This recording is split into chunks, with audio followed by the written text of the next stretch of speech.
Good morning, everyone, and thank you, Council President, for letting me take the chair for this very special presentation. On January 7th, 2025, horrific fires decimated the communities of the Pacific Palisades and Altadena. In the Pacific Palisades, 12 lives were lost. In Altadena, another 19 tragic deaths. Across Los Angeles, we continue holding their families close in our hearts. Please join me in a moment of silence to remember those who died that day.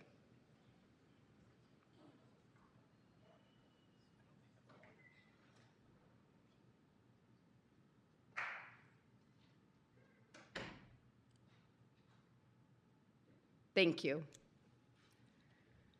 1 year ago on Wednesday, our city experienced the worst disaster in its 240-year history. The day started like so many others. For us, it was a council day, a long commute from our various parts of the city to these very chambers. Colleagues, you probably all did what I did on the drive-in that day. A few minutes of KNX, a few phone calls, wondering what drama would unfold right here. For thousands of others, it was the same. Scooching the kids off to school, dragging the trash bins to the curb, petting the dog goodbye, and rushing off to work. Never knowing that it would be the last time, that there would be no formal goodbye. Chief Crowley called me during our council meeting to let me know that there was a fire burning in the Palisades and that it was growing quickly. She was calm but urgent when she suggested that I get back to the west side as soon as possible. Councilwoman Rahman, you already had a fire burning in Council District 4. We were both worried, wondering how bad things would get. I also remember, Council President, you so kindly offering to allow me to be excused so I could get to the west side to be with my constituents. When I arrived to the Palisades, the chaotic firestorm was already well underway. The air was already choked with smoke. We could barely breathe. The wind was raging from all directions. Thick ash and embers were whizzing through the air like bullets. Sirens cut through neighborhoods that only hours before were quiet and familiar. Our own firefighters were rushing in, putting their lives at risk, trying to fight a fire that overwhelmed our systems and resources faster than anything we had ever seen before. In fact, thousands of firefighters from over 400 departments across LA County, California, the entire US, and Mexico and Canada came to the aid of Los Angeles. At the same time, evacuations were already breaking down. Communication systems were offline, the power was out, and so were the traffic lights, with an endless stream of cars inching their way out of Malibu and the Pacific Palisades onto PCH. Upstream, traffic came to a standstill as fire jumped the hillsides. Hundreds who couldn't get out fled on foot. I'll never forget the sight of so many people walking out of the Palisades towards the beach, so many for the last time, carrying only what they could. As they left, the fire raced down the hillsides, and their entire town burned. One by one, their homes, their churches, their schools, their businesses, all the things that define a place, that create a neighborhood, in just a few short hours were gone. All told, losses too staggering to count, devastation too great to quantify, and heartbreak that will never heal. For most, there was nothing to return to, and nothing prepares anyone for a day like that. But the story of what happened after the fire is something remarkable too. What carried the Pacific Palisades through that day and through the very long year that followed was not a single act or institution. It was people. While the roads were closed and the utilities were out and families were scattered across the city and beyond, Palisadians did what they've always done. They showed up for each other. Not because they were told to, not because there was a plan, but because they understood instinctively that community would be the first line of survival and the foundation for recovery. Neighbors checked on neighbors without even knowing if their own homes were still standing. People shared information with each other when official channels were overwhelmed. They opened their phones, their living rooms, and they began rebuilding human connections long before rebuilding structures was even imaginable. And as the shock gave way to reality, that instinct became leadership. Residents organized block by block when there was no roadmap. They convened meetings to understand debris removal, insurance timelines, and bureaucratic processes that felt impossible to navigate alone. They worked together to coordinate debris removal, helping entire neighborhoods move forward together rather than parcel by parcel. When frustration and fear took hold, and it did, residents created spaces to talk, to listen, and to keep each other moving forward, even at times when it might have just been easier to give up. There were charrettes envisioning how rebuilding could happen better and safer, pop-up meetings to address insurance gaps and financial challenges, late-night calls, early morning emails, and countless hours of volunteer labor that will never be captured in a report or a press release, but without which this recovery would have stalled. This organized coordination lasted not for days, but for months, and that work continues today. There are countless Palisadians who have carried this community forward, and I can't name them all today, but many of them are here. Sue Cole, Jessica Rogers, Lori Kudzel, Kim Fetter, Sam Lagana, Allison Holdorf, Polhill, Surlock, Hirschman, Carol and David Ross, Daphne Gronick, Larry Vane, Pastor Matt Harden, Noah Martin, Bart Young, Sherry Mandel, Roseanne Landay, Leanne Sanderson, Mark Smith, Evan Hall, Michelle Safroth, Cameron Brown, Paul Nagel. And this community didn't do it alone. In the hours and days that followed, communities across Los Angeles opened their neighborhoods, their schools, their homes, and their hearts to so many displaced families. Volunteers fed first responders in staff donation centers. Essentials and emergency supplies arrived by the pallet load. Angelenos from across the city donated supplies and offered help without condition. Workers, faith groups, nonprofits, and small businesses stepped in to fill the gaps before government systems could even catch up. The California National Guard arrived and provided security and stability for months after the fire. FEMA and the Red Cross stepped in with emergency relief for families and businesses. And under the extraordinary leadership of Colonel Eric Swenson, the U.S. Army Corps of Engineers didn't just clear debris in record time, they created hope and cleared a pathway home. At this time, I'd like to take a moment and play a tribute video to look back at January 7th and the weeks and months that followed. What was lost in these fires wasn't just property.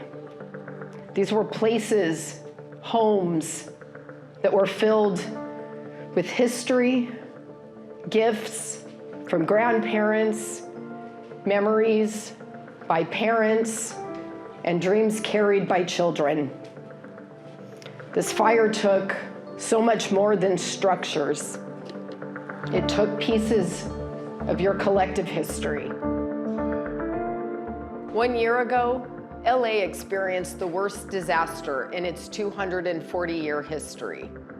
In the matter of a few short hours, an entire community was decimated. 12 people lost their lives. So many thousands of homes lost. Churches, schools, the YMCA, the rec center, the library, hundreds of businesses, the historic Sunset Corridor, landmarks reduced to ash. And yet, even in the apocalyptic aftermath, people showed up for each other, and LA showed up for the Palisades. In the weeks that followed, our city departments worked around the clock, opening and staffing the Disaster Recovery Center, restoring utilities, reopening roads. FEMA and the Army Corps carried out an extraordinary mission, clearing not just thousands of parcels in record time, but clearing the first steps forward for a community desperate to come home. This wasn't abstract work. It was urgent. It was human. And it was about stabilizing an entire community while the ground was still shifting beneath us. It is the Alphabets area in the Pacific Palisades that has received the most damage because of the fire. This devastating fire took down almost all the homes in the Alphabets area. I was here on the day of the fire in Palisades, January 7th, meeting some constituents. We knew that Arush was up here. We didn't know a lot of what was going on. I mean, it seemed to be chaos. The news reports were coming in, obviously, but we didn't think that we had another option, right? I mean, we have a team member up here. This is our community. This is a place that we all know and love. And when we got up here, we saw there were plenty of people still putting things in their cars and still lingering. And the thing for us was, okay, let's jump into action, just like we do anywhere else, just like we do any other time. So we spent the next couple of hours. You know, we found her. We were knocking on doors, helping people load their cars, helping people get down the hill. And I'll never forget the first night. We came down, we were all covered in ash and smoke. And the councilman was at the command post, and she hugged each of us, and it was overwhelming to realize what we were in. I want to go back to the original fire in the Pacific Palisades. We have Sue Kroll, and she has been evacuated. Can you tell us about those moments when you realized it was ravaging your neighborhood and you needed to get out right then? You think about those moments of having to choose what to take with you. When I've evacuated before, it's always been 24 hours. So you never know what to take. You're in sort of a bit of a panic mode. You try and take deep breaths and go room to room and look around and see what in this room do I need to take. And that's what we did for about an hour. But then, then at some point, you just have to get in the car and go. We left the house, I'd say on that day about 12:30 in the afternoon. From what I understand, the fire came through at around 7 into my neighborhood, which is the Alphabet Streets. And so in hindsight, all these months, part of me has sort of wished that I didn't run out quite so quickly, and instead wished that I had stuck around. Because as everyone knows, when you lose your house in a horrible disaster like what we had, it's not just the house, it's all of the things that you have collected, your kids' memory books, your Christmas ornaments. Everyone I know in the Palisades was traumatized, whether their house was left standing or if their neighborhood was totally wiped out. It's a very, very close-knit town. So to have what felt like your big extended family scattered all over creation was, very difficult and very sad. Tahitian Terrace is a mobile home park in the Pacific Palisades that dates back to the 1950s. When I was a kid, it was a retirement age park that we were grandfathered into because my father owned his place prior to that. But eventually it would become, the community would vote for it to become an all ages park again. My son was the first baby born in the park. There was not a single person who lived there that didn't understand how lucky they were to call that place home. I welcome you all to the Palisades. I welcome you to the Palisades burn zone. I welcome you to this post. This is a special place. We formed the long-term recovery group, the LTRG, to support the roster of citizens here. My roster is 10,460 families, and it's my role to connect with those people, whether they're well insured and on their way to recovery, but also whether they're at a loss, whether they have nothing left, whether everything was destroyed in the fire. The hardest part for me is understanding that I have to stop and add a psychological support component to every conversation, to every family that comes through my door, before we can even move into working on rebuilding, on dealing with their insurance, on dealing with all those struggles. We have to get them grounded.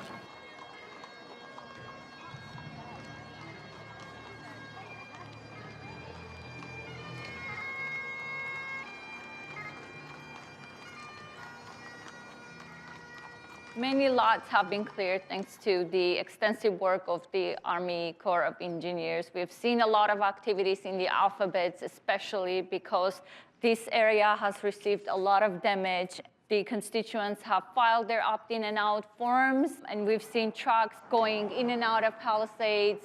What you're going to see later today is us going on these properties, conducting a quick assessment, and then going on and removing fire ash and debris. So what really amazed me was Army Corps of Engineers. They came in and performed miracles. Ultimately, that cleanup removed a tremendous amount of hurdles, both in terms of our ability as a whole to move forward, but also that we can start looking to the future for the potential to rebuild and to return.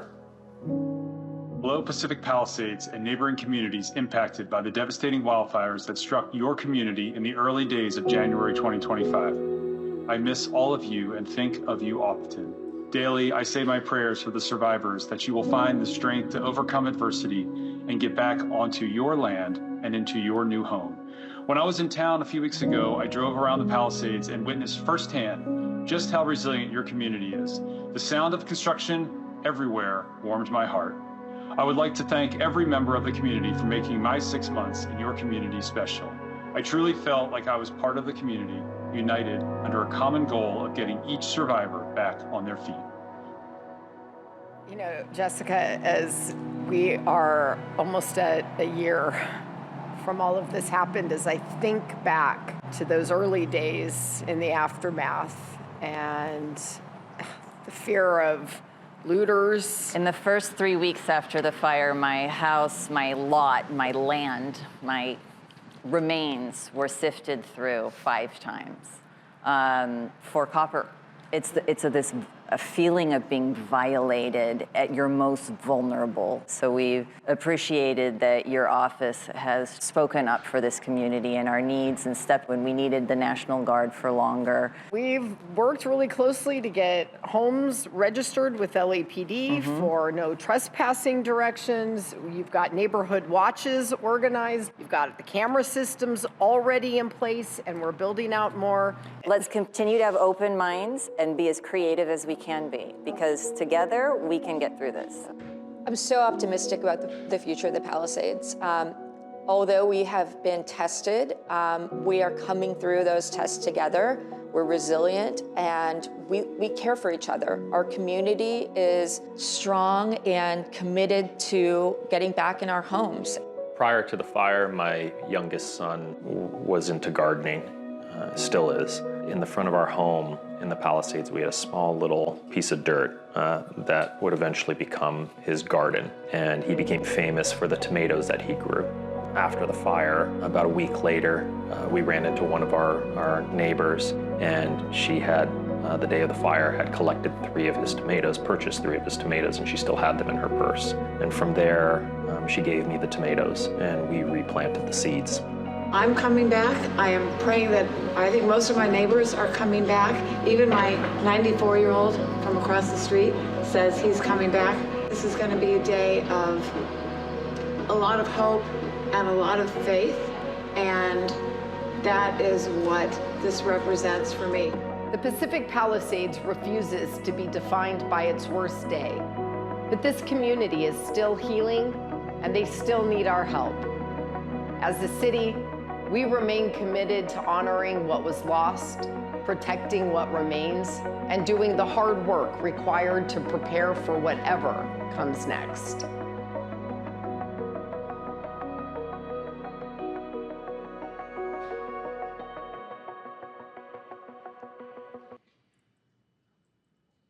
The video sums up the incredible work and bravery that so many people showed in the face of immense sorrow and overwhelming devastation. Much of that work was done by hundreds of dedicated city workers. Countless city departments worked around the clock to restore order, safety, and basic services. Emergency management coordinated response and recovery under extreme pressure. And during an extraordinary deployment, LAPD maintained safety and offered reassurance to a community on the edge. From damaged roads and unstable hillsides, the Bureau of Engineering has already stabilized critical infrastructure, and Building and Safety is working through unprecedented demand. LA San and Streets LA helped clean up trash, removed charred trees and brush, and swept away the millions of nails that somehow ended up in our roadways.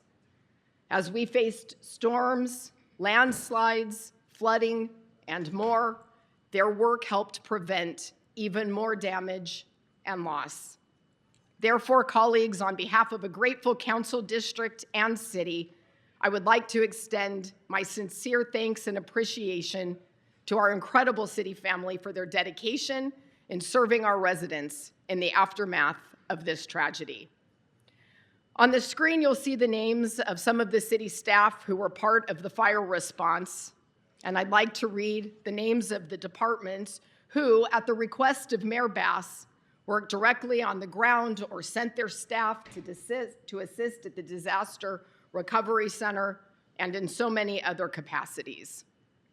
Department of Aging, Department of Building and Safety, Department of Cannabis Regulation, Office of the City Administrative Officer, Department of City Tourism, Los Angeles World Airports, Department of Animal Services, Office of the Chief Legislative Analyst, Office of the City Attorney, Civil and Human Rights and Equity Department, Office of the City Controller, Department of Cultural Affairs, Department of Disability, El Pueblo de Los Angeles Historical Monument, Emergency Management Department, Department of Fire and Police Pensions, Department of General Services, City Ethics Commission, Office of Finance, LAFD, Los Angeles Public Library, LASA, the Housing Authority, Information Technology Agency, LA City's City Employees Retirement System,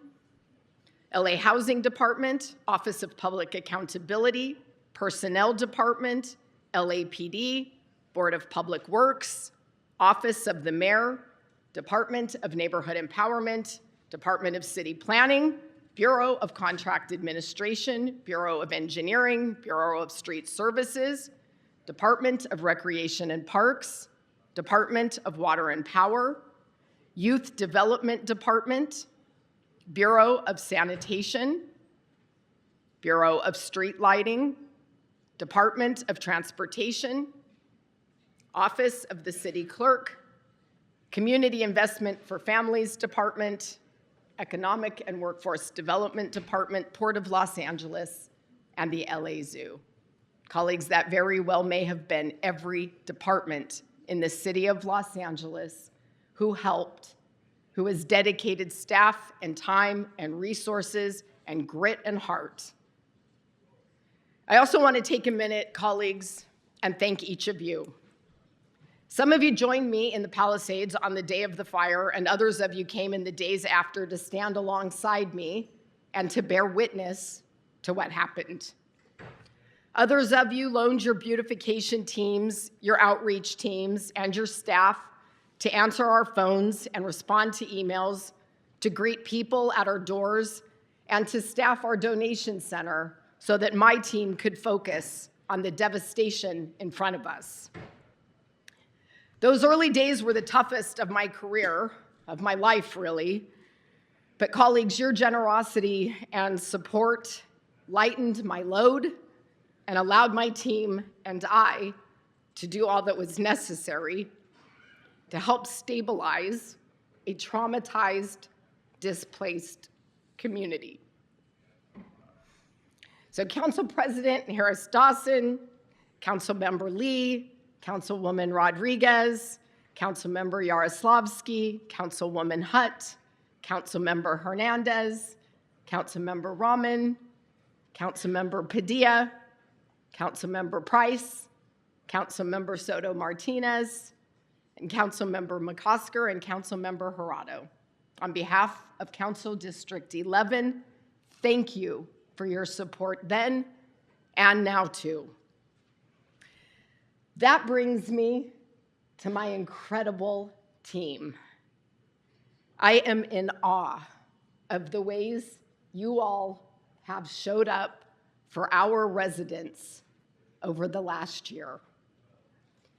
After the fire, you all worked practically around the clock, every single day, for weeks, without a break or a day off.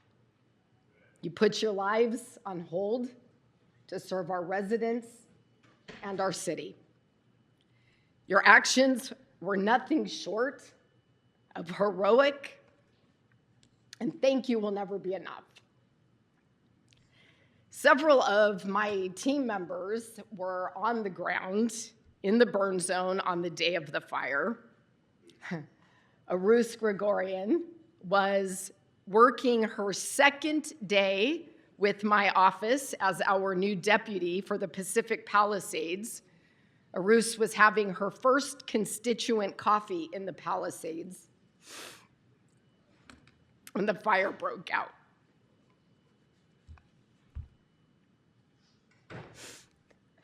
Arus, you didn't wait for anyone to direct you or to tell you what to do. You just went right into the middle of it all. You walked right into the neighborhood and you started saving lives as you escorted residents out who needed help.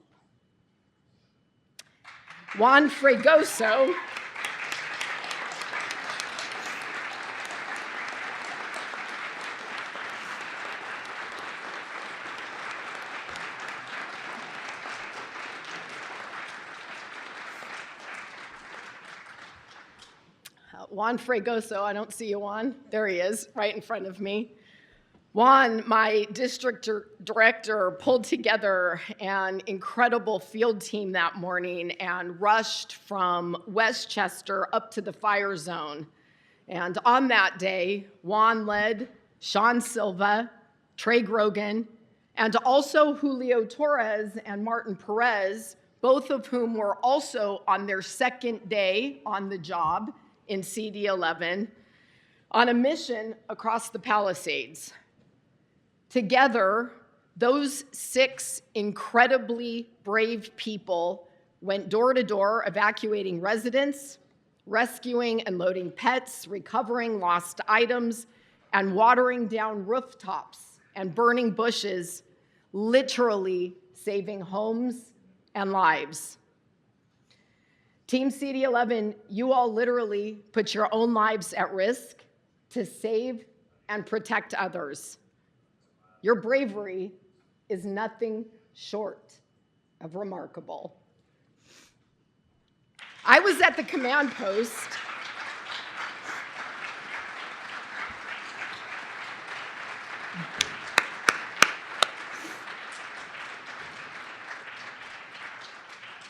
I was at the command post on PCH during the fire, but communications were down, and I was just absolutely worried sick about you all because I couldn't get a hold of any of you on your phones. And as the hours drug on, the more worried I got, and I will never forget how relieved I was when you all finally emerged, huddled together as a group, walking out of the Palisades on foot down to PCH. Those hugs we shared came from the depth of my soul. As the fire burned for days after, this team returned to the burn zone all day, every day, checking on homes, looking for animals, putting out fires, mostly with dirt, checking in with survivors who had actually never left the Palisades, and bringing supplies to first responders, and so much more. Without being asked, they went looking for things that needed to be done, and they did those things. Meanwhile, back at City Hall, my legislative team, led by Kevin Brunke and Sarah Flattery, along with my planning director, Craig Bullock, and by the way, Craig and Sarah were also both on their second day on the job in CD11. They sprang into action, talking to other cities that had been through disasters, meeting with legislators and government agencies to coordinate relief efforts and determine next steps. They wrote the dozens of motions that kicked off our disaster response and laid the foundation for the recovery we are now amidst.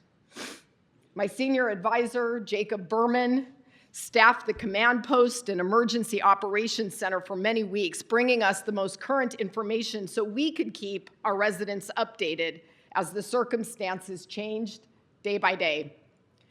Michael Amster, Matt Halden, Carol Williams, Casey Pratz, and Greg Shaginian helped set up, staff, and supply evacuation centers, and they set up a massive donation center at our Westchester office, while Alyssa Barrow and William Ayala fielded hundreds of calls at our City Hall office and our Westchester office. Dave Cano worked day and night, coordinating the dozens of meetings and events and site visits and constituent gatherings that suddenly flooded our calendars. My communications team, Pete Brown and Jonathan Laguna, worked around the clock to keep our residents updated and informed. And my incredible chief of staff.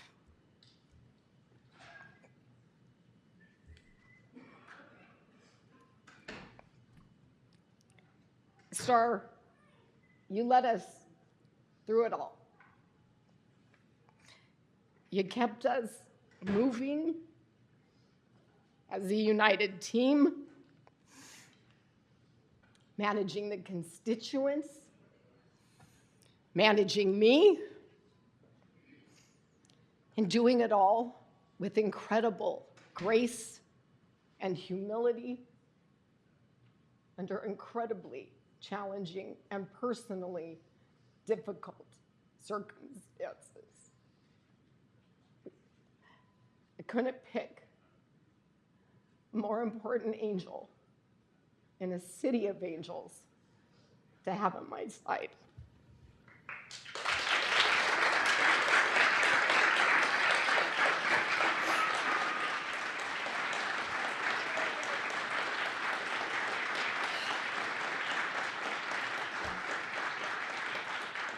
Colleagues, it has been a full court press that hasn't let up for months. It didn't let up all year, and it really still hasn't. Team, you make me so incredibly proud to serve our city, proud of our work together, and proud of each of you for doing your incredible roles throughout all of this and the dedication and the unique contributions that each of you have made. You guys inspire me to do all that I do, and I couldn't do the work without you, and I wouldn't want to anyway.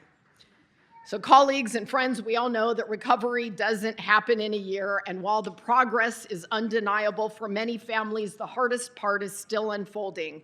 Thousands are still navigating insurance and finance challenges.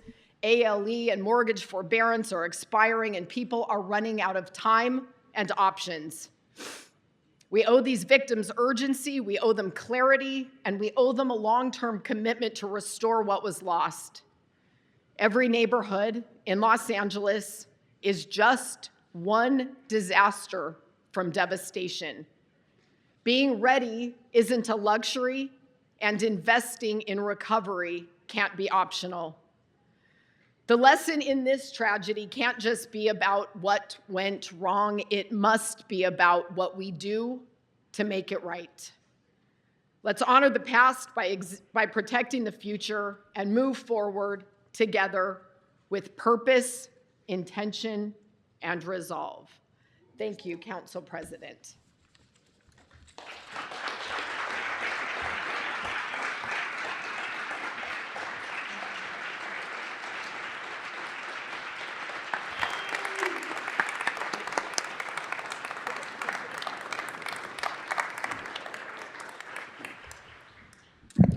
Thank you so much, Councilmember Park and Team CD11. I know we've been joined by some Angelinos from the Palisades neighborhood, and so thank you for sharing this morning with us for this, the marking of one of our most tragic days in our history.